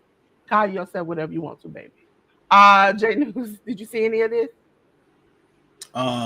This was the episode that ended up on YouTube this week. So I watched this bits and parts here and there. Willie Mack's defeat of Gringo Loco is they need is to now keep it on YouTube. Yeah, they do, but you know, it's up to Tony. He thought that this was he figured this to be a special episode. So Willie Mack defeating Gringo Loco led to Willie Mack having a backstage promo in which he eventually challenged Nick Wayne for the ROH CV Championship. So that'll be going on next week. Layla Gray seems to be looking better in the ring. Her match here with Taya Valkyrie went off well for the time that they had. Big Tom doing Big Tom things versus Oro. Oro looked good. Oro's always been a good in-ring wrestler, so I was glad to see him on ROH and get a spotlight there. Big Lee, not Big Lee, Lee Moriarty against Jelwa was interesting to see, because I don't equate Jelwa to be a highly technical guy, but he was showing off those skills, and the match went the way that it went. And then the multi-man match at the beginning of the show was like I said, it's one of those PWG super tag team matches and stuff like that. Always good to see Zusos, Alex Zane in the match, AR Fox, they always doing crazy stuff. And Helco and Serpentico getting more shine and whatnot, and obviously the CMLL guys, along with the Beast Mortos and stuff like that. Defunto, he's definitely made me more of a fan over the last several months as I've been watching CMLL on a more regular basis. Hechicero's still the man. The Beast Mortos, obviously, we all know what the Beast can do, and Volador Jr. Yeah, the vet in the scene. Yeah, I enjoyed this show overall. I really did enjoy it. It was better than some of the other ones in the past few weeks where I'm like, I enjoyed this one. Also, Tony, you cut down the matches for me. I appreciate that. But please put it on YouTube. Help me help you. Okay? Ladies and gentlemen, we're going way back in the playback. We're on to yesterday's show, which was AEW Collision. And it was, I said, go, you going past where I need you to be at. Where are you going? Where are you going? Let's see. Is it just me or the slide's not changing? It hasn't changed on the screen as of yet. Why is it not changing? Hold on. Let's get back to me and J.News, because it is not changing, ladies and gentlemen. And it, look, let me take the file out, put the file back in, but AEW Collision, we had the Death Riders defeat Jet Speed. We had Paragon, and we had the four-way match. Chris Statlander defeated Anna Jay and Penelope Ford. J.News, did you see any of that, and what did you think? Yep, I saw Collision last night. J.News there. Yeah, I'm here. So I saw Collision last night. It kind of froze. I was like, J.News there? Yeah. I saw Collision last night. It was another solid show for Collision. To begin the night, it was another great tag team match for the team of Jet Speed versus the Death Riders of John Moxley and Wheeler Yuta. Jet Speed looking more and more like a well-oiled machine as a team. So hopefully they continue their tag team efforts in AEW. We then had the Paragon tag team match. Great to see Kyle O'Reilly and Roderick Strong have a match versus Blake Christian and Lee Johnson. It seems like Blake and Lee are getting a bit of a spotlight in recent weeks when it comes to AEW television. Not just ROH, but they had their spotlight interview with Renee last week, air via AEW social channels and things of that nature. They've been on both Dynamite and Collision. They've been having good performances on the show. So shouts to Blake Christian and Lee Johnson. Strong win for Kyle O'Reilly and Roderick Strong. They're still continuing that storyline right now with Kyle O'Reilly and Roderick Strong, where they're still a great tag team. But Kyle O'Reilly still has that fun-loving side of him that wants to do stuff with his bandmates from the conglomeration. But Roderick Strong right now is not trusting of the people from the conglomeration. But Roddy, during the backstage promo right before the match, did state that he was going after Kyle Fletcher, that is, for doing what he did to Adam Cole So we'll probably be seeing a future TNT Championship match between Roderick Strong and Kyle Fletcher. And give me that yesterday. I'm all for that. Ricochet defeated the one and only Ace Austin of TNA fame, former TNA tag team champion, former member of the Bullet Club, but once Bullet Club member, always a Bullet Club member. Ace Austin did his thing. He showed out in his match in defeat versus Ricochet. Ace Austin during the show. It was announced that Ace Austin is all elite, so Ace Austin is now the newest member of the AEW roster. So congratulations to him. The ladies four-way match. I thought that the ladies four-way match went well. Chris Statlander, obviously, the strongest of the four ladies. She's the one. She's the most veteran of the ladies, but on top of everything else, she's the one who's also had the most TV time. But on top, also in addendum two, I would like to say that watching this match, how much better Julia Hart has gotten with her in-ring ability. So I want to shout out Julia Hart for that. Anna Jay's still looking like Anna Jay's been looking. Penelope Ford's always been athletically gifted. She's just it just seems like sometimes she's still trying to put it together, and other times she looks real good. This time around, I would say it was really more or less neutral and things of that nature. But then after the match, it all broke down between all of the relative tag team partners for Anna Jay, being Ty Mello, Julia Hart, be it any of the two ladies, be it Sky Blue or Tekla from the Triangle of Madness, and from Penelope Ford. Obviously, it's the Megasis Megan Bain. But by the end of the match, we did have the return of Harley Cameron. Yes, Harley Cameron. Feel the wrath. She came back to clear house and things of that nature. And her and Chris Statlander had a great and funny backstage promo that also involved the Death Riders members of Wheeler Yuta and John Moxley. It seemed like they're still scouting Chris Statlander to be a part of that Death Riders team, even though Chris Statlander is still having her uneven, very unbalanced relationship with Willow Nightingale. I don't know how this is all going to end up, but I like it for Chris Statlander because it gives her options, and it you don't necessarily know where it's going to go, so it's interesting in that sense. Juice Robinson, the Juice Man, defeated Brian Keith in a solid match. They're still leading up to Juice Robinson going one-on-one with Big Bill. So we're doing that. We're going to eventually get there at some point.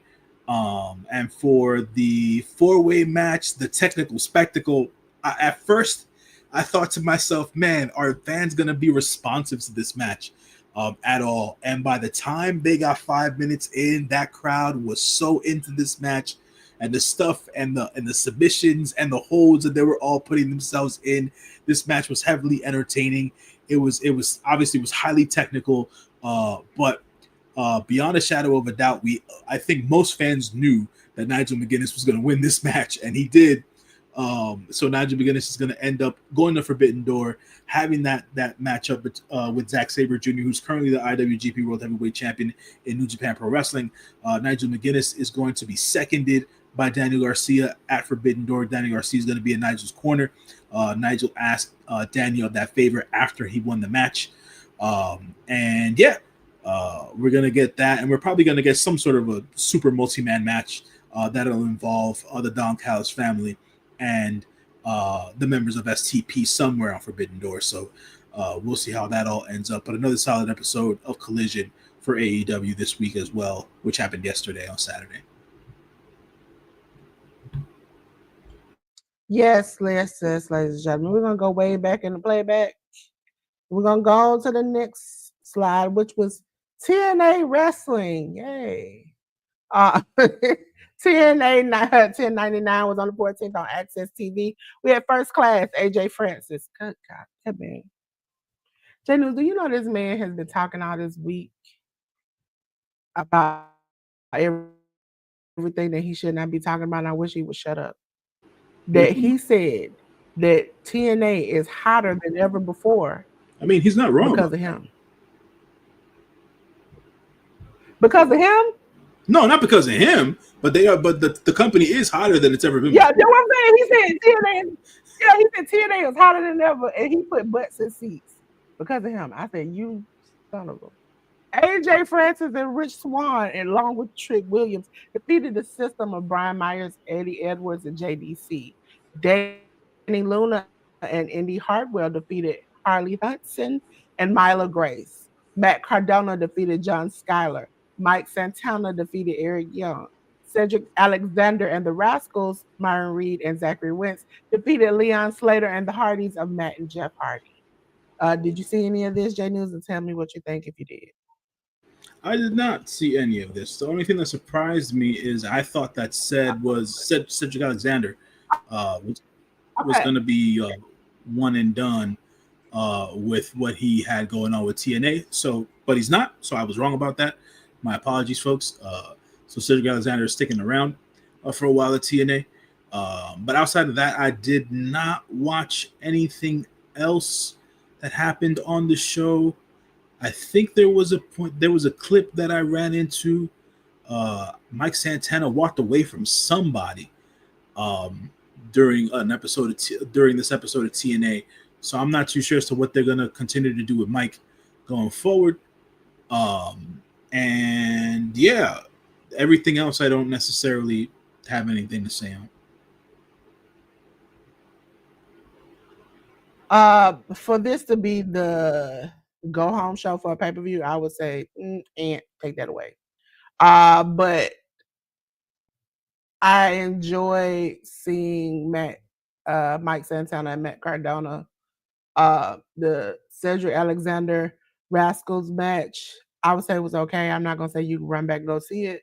I'm not gonna say any of this is run back and go see it, but it was okay. It wasn't like I have had moments where I watched TNA recently and be like, I should cut this out of our review because I don't want to see this no more. But this right here is okay. And plus, I didn't have to see TB, so I was fine. Ladies and gentlemen, speaking of the pay per view, we're going to go back and we're going to go forward to Emergence. Emergence was on the 15th, ladies and gentlemen. For the countdown to Emergence, we had Indy Hartwell defeat Rosemary. We had our man, the hometown man again, defeat Ryan Nemeth. Mm-hmm. On the main event of the emergency show, we had TNA X Division title match. Leon Slater defended and won and kept his title against Cedric Alexander. We had Matt Cardona defeat Mustafa Ali. We had First Class, AJ Francis and Rich Swann defeat the system of Brian Myers and Eddie Edwards. We had the Baltimore Street Fight where Mike Santana retired Sami Callihan. We had the Knockouts World Title four-way match, World Tag Team Title four-way match. The Elegance brand, Heather by Elegance and M by Elegance, uh, defeated Fatal Influence of Fallon Henley and Jasmine Nix. The Inspiration of Cassie Lee and Jesse McKay, and Lee Ying Lee and Zaya Brookside. The TNA International title, no count out, no disqualification match. Steve Macklin defeated Jake Something. The TNA World Tag Team title match, the Hardys defeated the Rascals of Myron Reed and Zachary Wentz. And for the TNA World title match, we had Trick Williams defeat Moose. Did you see any of this, J News, and what did you think? The bits and pieces that I saw, I remember this is why I said that there was a video clip that came up on my socials about Mike Santana walking away from somebody. I didn't recall what it was, but now I'm recalling what it was. It was for this emergence pay per view. It was a Baltimore street fight between Mike Santana and Sami Callihan. This wasn't a retirement match. Mike beat Sami, but Sami at the end of the match untied his boots and left his boots in the ring. Basically, Sami Callihan decided that his Sami had in-ring. mentioned coming up to it if he couldn't beat him, he would, Well, that, oh, if I can't beat you, I will quit. That whole kind of thing. there's that's why I that. call it. Yeah. So at the end of the day, Sami is no longer going to be wrestling in the ring. I'm going to express myself in this way because I think it's the right thing to say. I'm hoping that now that Sami's going to stop his in-ring career, that he takes better care of himself and his health going forward. He at times he didn't look good physically. Um, at other times, from a cardio standpoint, it didn't seem like he was ready He's still for not. some matches. He's still So I hope that he decides now that his in-ring wrestling career is over to take better care of himself and his health and his life overall. Because he just don't he doesn't seem right half the time. You know what I'm it. saying? So I just It want him to it concentrate on seemed that. as though he has had, and I think there has been conversations about that he has had personal struggles. I'm gonna put it that way. Personal struggles or vices or things that have Okay. interrupted his career, and then when he changed it around, it went the total opposite. And so, well, one thing might be something that you use to cope with. You might use another thing, which doesn't seem harmless, but can be very harmful in the end. Yeah. Because as we saw, we've seen his weight fluctuate. Yeah. And You know, so weight's one he went thing. from looking scary, sometimes a little bit thin, to the way he is now. And so he's talked about in the past dealing with things, coping with things, especially things that have happened in his life or things he's been through. So I don't know. I can't say that's the way he copes with it, but it's just on the outside looking in, it seems like that's something he struggles with. Yeah. Just hopefully he's able to take control of himself, his actions, and his overall health and things that start to improve for him. I wanted to mention one other thing because Matt Cardona came up on both of these TNA cards, and I'm not sure if it's on the rest of the reviews that we have, but he Matt Cardona and Shotzi Blackheart had a lot of fun with one another during the week. So I wanted to point that out in case that wasn't on the rest of the reviews and stuff like that. Um, Matt Cardona keeps doing some really funny stuff. He keeps doing good stuff as well. So hopefully, he's the king of the indies at the end of the day. So Matt Cardona is still doing good stuff, and for the life of me, man, I just can't get behind Indy Hartwell. And I know she's a very nice girl. She seems cool from her vlogs and her videos and her YouTube. But her as a wrestler, I just can't get behind it, man, anymore. So I wanted to put that out there. Shouts to Rosemary for still being able to go all these years, all these decades later in the industry. So I got to give her that. But yeah, that's all I got to say about that.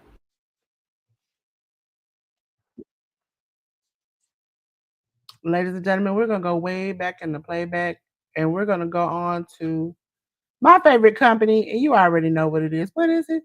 GCW.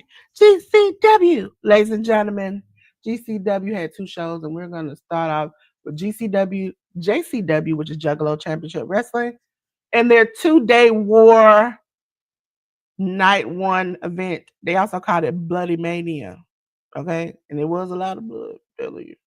Night one, we had on the 15th, which was on Trilla TV, Atticus Cougar defeat Nick Nemeth. JCW Women's Title 4-Way match, Alex Crawley defeated Brooke Havoc, Haley J, and Priscilla Kelly. JCW American Title match, Caleb Conley defeated the Great Sasuke. The Outbreak of Abel Booker and Jackson Crawley defeated Nate Webb and PCO. For the GCW World Title match, we had Effie defeat Willie Mack. Go back and look at that. 20-man battle royal. Joey Janela won by defeating Alex Price, Bam Sullivan, Christian Napier, Cocaine. Every time I say it, it makes me laugh. Drew Parker, George South, Jeffrey John, Jordan Oliver, J.P. Grayson, Congo Kong, Luigi Primo, Mosh Pit Mike, Mr. Happy, Otis Cougar, Shane Mercier, Sunny Kiss, which I was happy to see, Super Human, Tarzan Duran, and The Wrath. Listen, they coming up with some crazy names at JCW. JCW heavyweight title barbed wire death match. There was a title change where Too Tough Tony defeated Matt Tremont for the title. Ladies and gentlemen, J.News, did you see any of this? No, no, Dolores, I didn't see any of this. Okay. Day two. Oh no, that was day two. I just told you about day Yeah, you two. just went over We're gonna day go two. back to day one. Day one, we had shock and awe death match. Drew Parker, Drake Younger, Drew Parker defeated Drake Younger. We had a 6-man tag team war match where VNDL48, crazy name, Atticus Cougar, Christian Napier, and Otis Cougar defeated Flo Kane, Cocaine, and Stephen Flo. I'm sorry, but what makes you name yourself? It kind of fits the character, but I'm just saying. Then we had a questionable alliance match because these people don't trust each other. Shane Mercier defeated Bam Sullivan. We had a death match. Mosh Pit Mike defeated Tarzan Duran. GCW Legends, Two Scorpio. I liked it in this match.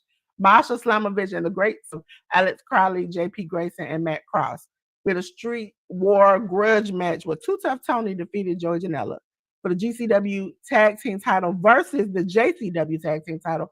YDMP won them all by defeating Ruffo the Clown and Yabo the Clown to win their title. So now they are the GCW JCW Tag Team Champions. Okay. So we already went over there too. Now it's time for the great stylings of my good brother J.News. Yeah, we're gonna break down the G1 Climax 35 tournament that was still going on at the beginning of this week. Today is the 17th of August, Sunday afternoon. The G1 is over, but we will go over the final next week. This is the show that went down on the 10th. War Dogs, Jill Maloney and Taiji Ishimori defeated Daiki Nagai and Shingo Takagi. Team DK members Harley Jackson and Zack Sabre Jr. defeated Sho Makato and Yoshihashi. United Empire members Great Okan and Jacob Austin Young defeated Katsura Murashima and Shota Umino. House of Torch members Ren Narita, Yoshinobu Kanemaru defeated Don Kai's family members Konosuke Takeshita and Rocky Romero. On to A Block action. Oleg Bolton defeated Tai Chi, kicking Tai Chi out of the A Block there, and Bolton Oleg was out of the A Block as well. Sanada defeated Ryohei Oiwa. They didn't go off to the playoffs. Yota Tsuji defeated Callum Newman, which played Yota Tsuji into the playoffs. Evil defeated Hiroshi Tanahashi. That put Evil in the playoffs, and then David Finlay defeated Yuya Uemura. Being that David Finlay owned the tiebreaker there, David Finlay went into the playoffs for the A Block. After this particular night, we then went on to the 13th. We had Hiroshi Tanahashi and Katsura Murashima defeat Masaru Yasuda and Tai Chi. TMDK's Harley Jackson and Ryohei Oiwa defeated United Empire's Callum Newman and Jacob Austin Young. Oleg Bolton and Toru Yano defeated House of Judge members Sanada and Yoshinobu Kanemaru. Daiki Nagai and Yuto Tsuji defeated Sho Makato and Yuya Uemura. House of Torch members Dick Togo and Evil, along with Don Fale, defeated Bullet Club War Dog members David Finlay and Gato. Block B action. El Phantasmo got his forfeit win over Gabe Kidd. Gabe Kidd did not participate in the G1 due to a knee injury. Shingo Takagi, with his 10 points, defeated Drilla Maloney, but Shingo and Drilla both found themselves out of the playoffs. Zack Sabre Jr. leading the pack across both blocks with his 14 points, defeated Yoshihashi. Shota Umino bought himself into the playoff, defeating the Great Okan. And then Konosuke Takeshita also bought himself into the playoff by defeating Ren Narita of the House of Torture via referee's decision because he made Ren Narita, I think he got knocked out cold due to his crossface chicken wing submission. We then have the show that popped off on the 14th. This was the amalgamation of the playoffs. We had the return of Satoshi Kojima, teaming up with Tai Chi, former members of Kojima Gun, going up against Shomakato and Yoshihashi. Tai Chi and Kojima defeated Shomakato and Yoshihashi. House of Torch members Ren Narita, Sanada, Yoshinobu Kanemaru, and Yujiro Takahashi defeated El Phantasmo, Jado, Oleg Bolton, and Toru Yano. United Empire members Callum Newman, Great Okan, Jacob Austin Young defeated Hiroshi Tanahashi, Katsura Murashima, and Yuya Uemura. Bullet Club War Dog members Joe Maloney and Taiji Ishimori defeated Daiki Nagai and Shingo Takagi. And the House of Torture members Don Fale, Doki, and Evil, along with Dick Togo, defeated TMDK members Hartley Jackson, Ryohei Oiwa, and Zack Sabre Jr. Now, the playoff matches were as follows. Konosuke Takeshita defeated David Finlay in their playoff match. Yota Tsuji defeated Shota Umino in his playoff match. So then we saw the semifinals rounding out to be Konosuke Takeshita going one-on-one against Zack Sabre Jr., and then Yota Tsuji was going to go one-on-one against Evil for the semifinals. On to the semifinals, which happened on the 16th, which was yesterday. Tag matches galore. Tatsuya Matsumoto, the newer young lion, along with Tiger Mask and Togi Makabe, went up against Masatori Yasuda, Shomakato, and Zayn J. El Desperado, Ryusuke Taguchi, and Shota Umino, along with Yoshihashi and Yuya Uemura, defeated Master Wato, Shitoshi Kojima, Taichi Toriyano, and Yo. House of Torch members Don Fale and Yujiro Takahashi defeated Ole Bolton and Tomoaki Hanma. United Empire members Cal Newman, Great Okana, Jacob Boston Young defeated El Phantasmo, Hiroshi Tanahashi, and Katsuyori Murashima. Daiki Nagai and Shingo Takagi of the unaffiliated defeated the Bullet Club War Dog members of David Finlay and Gato.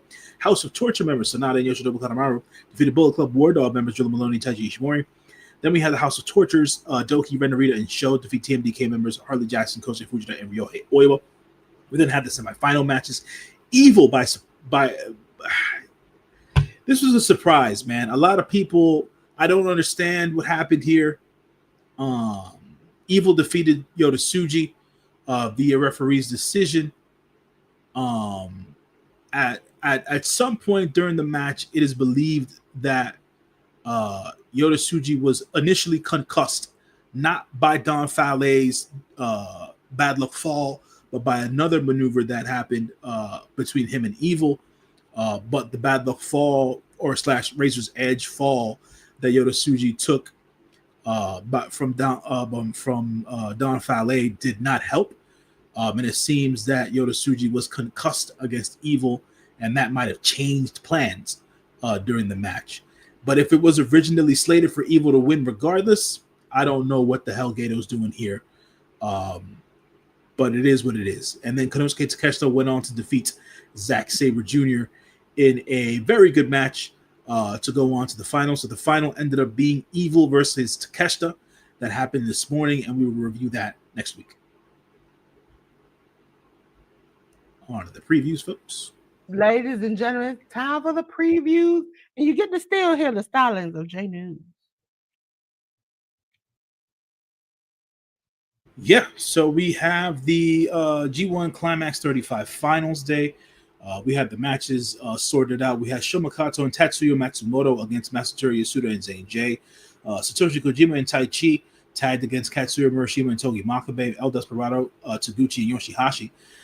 They tagged against Master Wato, Toriyano, and Yo.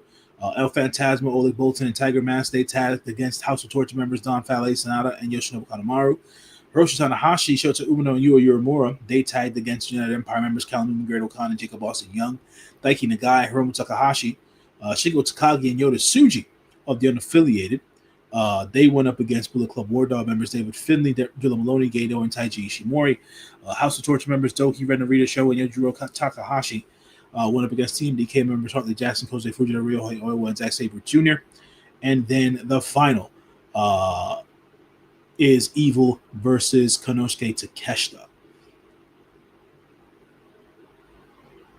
Yes, ladies and gentlemen, you already know what time it is. It's time for my favorite time of the week. GCW, ladies and gentlemen, Game Changer Wrestling, because I like that hardcore wrestling. Homecoming Part 1, and we're on the 23rd, ladies and gentlemen. They gave us a break this week. They said we going to let y'all off a little bit, so we did. Ladies and gentlemen, it's VNDL48, which is Atticus Cougar, Christian Napier, Otis Cougar versus a questionable opponent, Joey Janela and Matt Tremont. We have the death match, Ultra Madness Black versus Dr. Redact. We have a Garage Beer World title match, Matt Cardona versus Shotzi Blair. We're in for the GCW World title match. We have Effie versus KJ Orso, aka we already know who that man is. So, ladies and gentlemen, this is the end because we only had 2 things to preview. But no, we got the spotlight of the week, and it comes to you from our good brother J.News. Yeah, I wanted the spotlight of the week. I always keep it within what's going on during the week or whatever's prevalent in the wrestling world during the week. So this week's spotlight is the one and only Ace Austin.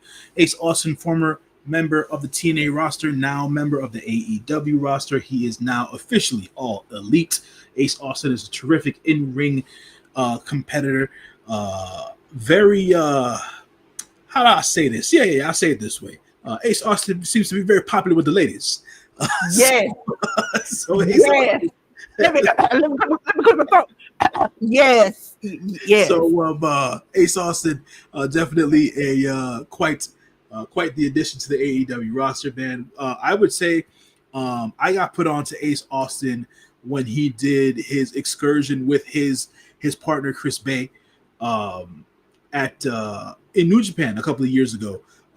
They excursioned out there, one for junior tag league and then also for the super juniors, and then they were also very heavily involved in what was going on with the Bullet Club at the time and stuff like that. And I had never necessarily seen Ace Austin perform before that. I got put onto him pretty late in the game, but I've definitely become a big fan of his and his in ring stylings. He's a pretty good promo on the mic as well. Very charismatic, very well spoken at that, and it seems to be one of the more liked dudes in the locker room and stuff like that. So I think that he'll be a terrific addition to AEW. So I want everybody to do their due diligence, go do some homework, look up his matches on YouTube if you've never Ladies, seen any go of his check him stuff, out. and look forward to seeing him on AEW TV. I know a lot of people in the AEW space want him to join a specific faction, but as of right now, I think that Ace being solo will work. I'm not against him being part of this specific faction, but I'm going to hold on to that until it happens or if it happens, because I think and I have a real belief that within the next year or two, that his best friend Chris Bay. It's not if, it's when Chris Bay returns to the wrestling ring. I feel like he'll come back, and if AEW has any mind on him, they'll definitely sign Chris Bay as well in the coming years once he's fully healthy. So, and I want to see ABC run rampant in that AEW tag division. So, but folks, always not always, but make sure you look out and you pay attention to Ace Austin, and he has been my spotlight this week. I don't know if you've seen Ace Austin and Chris and not Chris, MJF together. No, I haven't. They two are, it's like gold. And I wish that when I first saw that he was on with AEW, then I was like, put them two together. Because I remember it must have been a promo. It was him, I think it was Richard Holiday and MJF together. And I was like, listen, I want more of this. And so I wish they would at least put them two together and they could riff off some history stuff. But I enjoyed your spotlight of the week. Now, ladies and gentlemen, this is the end. We're gonna go out to the studio unless I'm gonna bring J News over to the studio. And I'm gonna tell you what ChatGPT told me to tell you about J News. Yo, J News a real one, solid as they come. He ain't just talking. He know his wrestling, calling matches like he's sitting ringside with a mic and a mission. When it comes to sports commentary, he breaking it down slick and smart.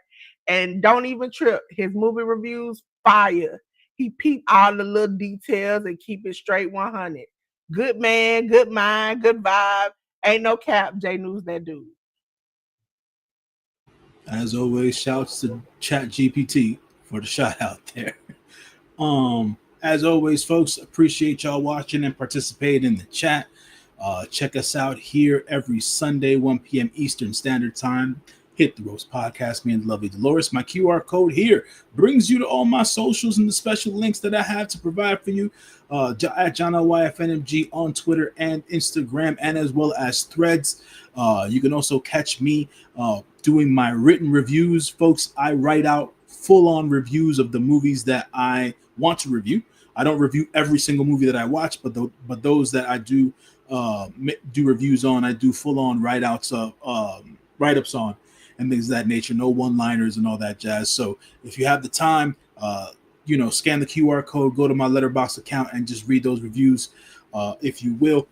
Much appreciated. I think that for everything that it's worth, over the last 2 months or so, I've gotten more likes on my Letterboxd reviews than I would have ever thought possible, because it is a known it's a part of Letterboxd lore, if you're part of the community, that when you even get one like, you know what I'm saying, it's a big deal, because Letterboxd is really more for your individual, for your it's for your individual likes of films and things of that nature, and being and holding yourself accountable and keeping tabs of all the movies you've watched and stuff like that. It's not really for, critique and reviews and all that jazz. But I've been very grateful for all of those people who follow me on Letterboxd, and for those who don't, who just click on the like button. I appreciate y'all for doing that as well. So thank you on that.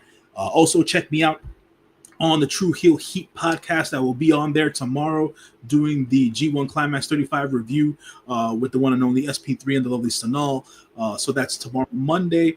And then I'll be back on True Heel Heat on Friday doing the preview for AEW's New Japan Forbidden Door. And then I won't be here on the Hit the Ropes podcast next week due to previous engagement and things of that nature, but I'll be back the following week. I think the following week we'll be back at 9 p.m. Eastern Standard Time due to the fact that the Clash in Paris event is happening. So we'll be on later that night, so folks can catch Clash in Paris in the early afternoon and stuff like that. So yeah, folks, appreciate y'all as always.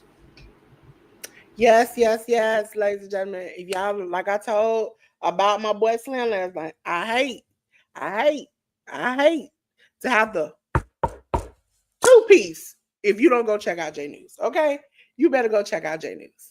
So, ladies and gentlemen, I'm on. There we go.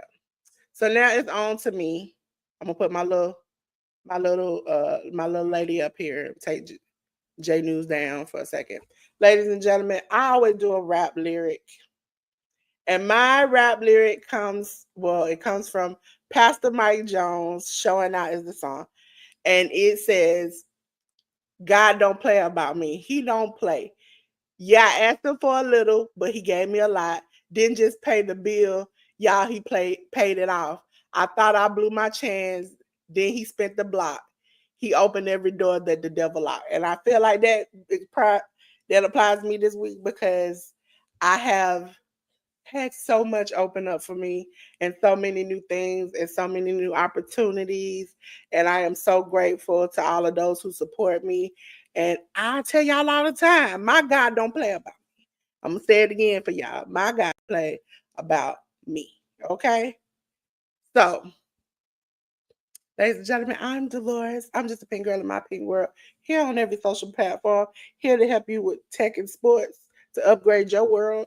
And so, ladies and gentlemen, if you want to get in contact with me, this is the best way. I'm Delores Designs, and this is my QR code. Let me take my little banner down for you.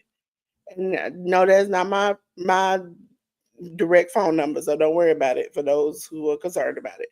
But email me. You can text or call that number to get up, so we can set up, maybe help you figure out what you need to do on your channel. You said, Dolores, that QR code is a little small. I got a bigger one for you. There you go. Ladies and gentlemen, as you already know, I am here at 1 p.m. Eastern every Sunday for the Hit the Ropes podcast with your girl Dolores and the good brother J.News, review and preview and everything professional wrestling, from WWE to New Japan to AAA. You got us here, so please make sure you're here. Ladies and gentlemen, next Sunday, I will be doing NXT Heatwave live here on the channel. Everything is already set up, so make sure you hit the notification so you can know when NXT Heatwave is coming on your channel. We'll be playing games from bingo to we'll play some new games and everything. So come on in and have a little fun with me. Ladies and gentlemen, on the 31st, I will be having Clash in Paris, just like J.News said. It comes on around 2 o'clock, so that means we had to push back to 9 o'clock for the show. Okay, I'm going to tell you all about some wonderful people. Wonderful people. First of all, I want to tell you about the good brother Slim. He came here yesterday. This is his QR code to go to his personal channel and his personal things he has for his channel. Please, please, I'm a part of his membership. Please make sure you go over there, check him out. He's a good person. Also, as we talked about, Slim is a comic book creator, and he's made all these comic books with the UGI Studios. Him and Johnny Quest Gaming, love them. They also host a show called the Nerd Strip Club. Listen, funny, fun. Check him out. Ladies and gentlemen, I manage these wonderful people over at the Workhorse Wrestling Network. And sometimes you can catch me over there filling in or having fun with them. And that is Workhorse Wrestling Network. Go gallop over there. Just gallop over there. Go check them out. Ladies and gentlemen, go check out theeducatednatural.com. You can go in there and register for the women's closet. This is what we'll be talking about. 5 p.m. where women get together and we talk about work and hash through things. Because as women, sometimes we hold a lot. And this is an opportunity for you to go and get a lot off your chest.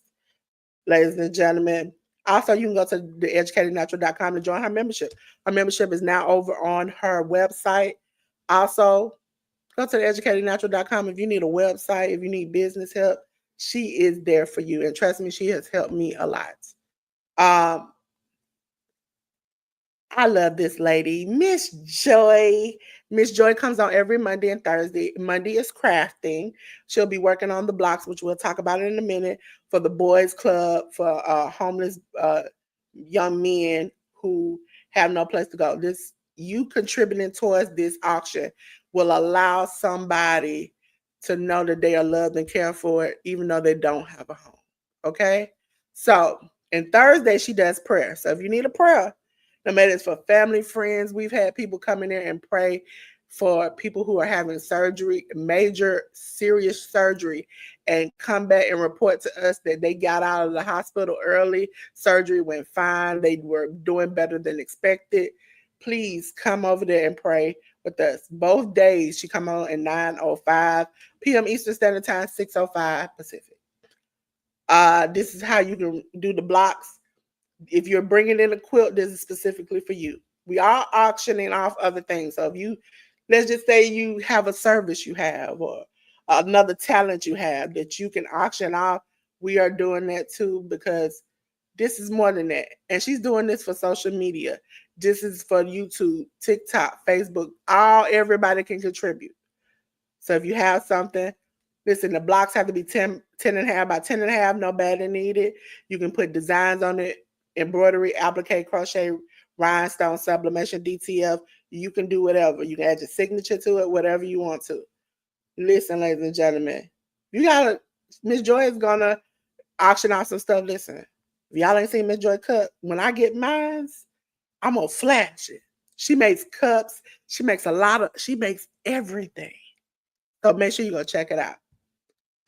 Also, ladies and gentlemen, Auntie Ellen, as you see, that's my little pink pillow over in the corner right there. Y'all see what? She makes everything. And you can catch her on Thursdays and Saturdays. Thursdays at 4 p.m., Saturdays at 6 p.m., where she cooks and crochets and things. She's even turned in blocks for the quilt. So let me tell you something. This quilt gonna be fire. Y'all gonna have to. I might have to outbid Miss Joy. Me and Miss Joy already talking about it. She said, I'm gonna get it. I said, no, I'm gonna get it. Okay. So y'all gonna have to go over there and check this out and go check her out. Look at that good food. Look at all that good crafts. Listen, you gotta join her. Ladies and gentlemen, Thursdays. I told y'all I'm busy on Thursdays. Because you already know I've been with Miss Joy. I see Auntie Ellen. But guess what? My favorite gardener in the world, Miss Shirley O.G. Gardner, is live every Thursday at 7 p.m. Eastern Standard Time. She goes over questions, helps you out. Her chat is fun. If you have never been over there, go over there and check it out, because if you need a seed, if you need some advice, if you need something, you want to find out something, that's the place to be to find it out. Okay? So, with that being said, ladies and gentlemen, let me bring J.News back up to the stage. We had a good time with you today. J.News, ever since you left me, when I cut the light out sometime, the light come back on. I'll be like, you know what? I ain't gonna fight with you today. But hopefully the light come out today. Because baby girl, baby boy, me and J.News done set this thing ablaze. I mean, it's on fire. I'm hot. I'm burning. J.News, but you know what I don't want to see? I don't see all that. It scares me. Okay? And so, ladies and gentlemen, we're gonna do something that'll make you feel better. And that's if I cut the lights. Turn off the lights, sweetie. Oh, and see, look, it come back on. I said, cut it off. Uh, we ain't got to light a candle. And y'all feel that cool breeze coming? That's the breeze of hope and joy. I will be back here next week. We'll see J.News at the end of the month, but I'll be here next week, okay? For a wonderful episode of the Hit the Ropes podcast. And until then, me and J.News want to tell you, peace.